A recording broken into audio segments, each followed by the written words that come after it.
आज हम लोग पढ़ेंगे शुक्राणु की संरचना। शुक्राणु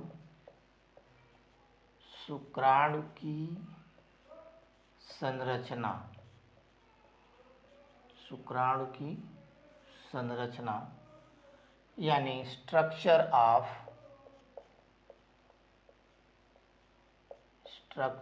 ऑफ स्पर्म। शुक्राणु की संरचना। अभी हम लोगों ने देखा था कि मनुष्य में शुक्राणु का निर्माण शुक्राणु जनन प्रक्रिया के द्वारा होता था और शुक्राणु जनन प्रक्रिया के अंतिम चरण में जो एक स्पर्मेटोसाइट सेल थी वह एक शुक्राणु का निर्माण करती थी। अब यह शुक्राणु संरचना में किस तरह का होता है, अगर देखा जाए तो एक मनुष्य का शुक्राणु जो होता है लगभग 60 माइक्रोन लंबा और पतला, 60 माइक्रोन लंबा और पतला होता है। और एक शुक्राणु में निम्न मुख्य रूप से 3 भाग होते हैं। ये पूरा हिस्सा जो आप देखिए यहाँ से लेके यहाँ तक का यह वाला हिस्सा जो होता है ये इतना, ये इसका हेड है, यानी इसे कहते हैं शीर्ष भाग। ये वाला इतना हिस्सा है ये होता है मध्य भाग, यानी इसको कहते हैं मिडिल पीस। और ये वाला हिस्सा जो है पूंछ है या टेल है। इसके बीच का ये वाला हिस्सा जो होता है वो ग्रीवा होता है। ग्रीवा यानी जिसको कहते हैं नीक होती है। यानी इस तरह से एक मनुष्य का शुक्राणु जो होता है 60 माइक्रोन लंबा और पतला होता है और 3 भागों में बटा होता है। हेड, मिडिल भाग यानी मिडिल पीसेस होता है और पूंछ होता है। हम चौथा हिस्सा भी ले सकते हैं, इसमें ग्रीवा भी इसका हिस्सा हो सकता है।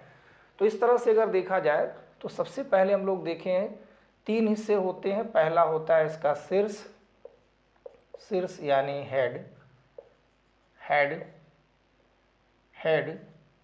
क्या है ये?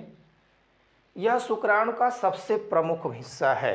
अगर हम लोग ध्यान दें तो टोटल यहाँ से लेके यहाँ तक का भाग जो होता है यह शुक्राणु का शीर्ष भाग है। यह शुक्राणु का सबसे प्रमुख भाग होता है जिसमें एक अंडाकार, यहाँ पर आप देखें कि एक अंडाकार न्यूक्लियस, ये केंद्रक है, एक अंडाकार केंद्रक होता है। इस अंडाकार केंद्रक में क्या है?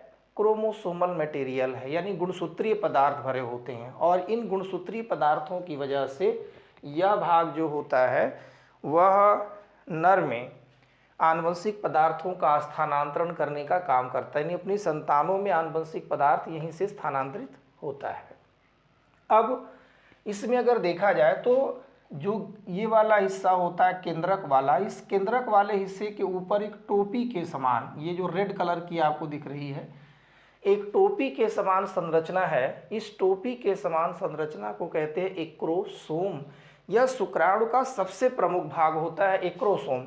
एक्रोसोम क्या करता है भाई? इसका काम होता है कि जो अंड होता है, इस अंड की जो बाहरी वाल होती है, बाहरी भित्ति होती है, इसको भेदने का काम कौन करता है? एक्रोसोम करता है। यानी जब ये शुक्राणु अंडाशय में प्रवेश करते हैं तो अंड को भेदने में मुख्य भूमिका किसकी होती है?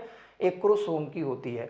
एक्रोसोम जो होता है एक तरह से देखा जाए तो स्रावी प्रकृति का होता है और एक विशेष प्रकार का हार्मोन स्रावित करता है और जिसे कहते हैं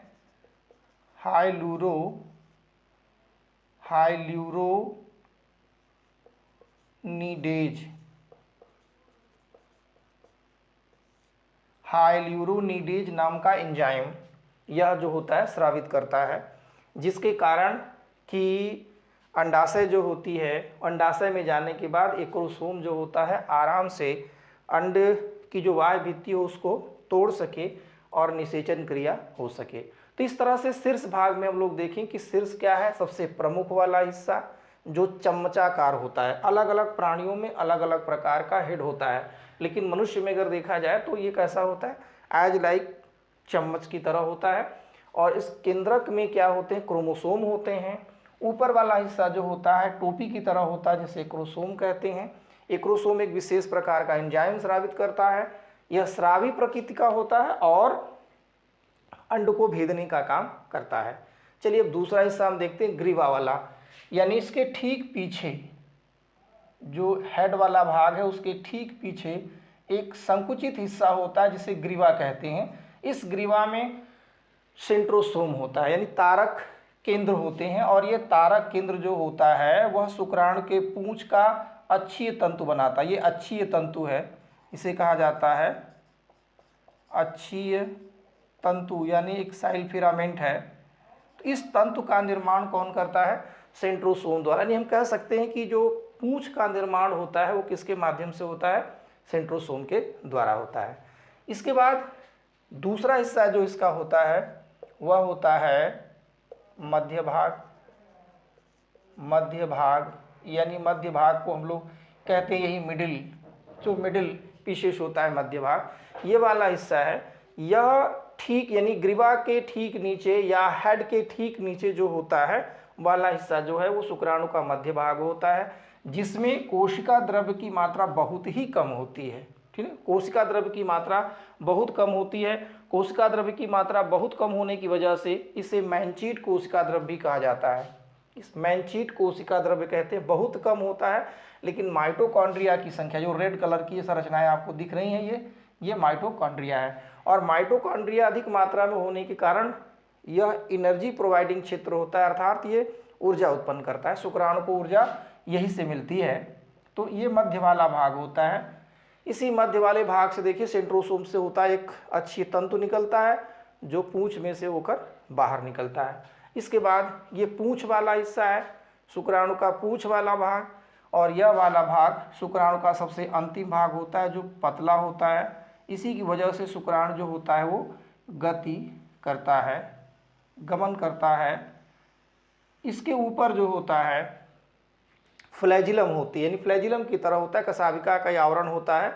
और इसी सेंट्रल एक्सिस का जो अंतिम हिस्सा होता है वो ओपेन यानी खुले प्रकार का होता है। इस तरह से हम लोगों ने देखा कि एक शुक्राणु जो होता है उसके मूल रूप से 3 भाग, शीर्ष, मध्य भाग और तीसरा होता है पुच्छ यानी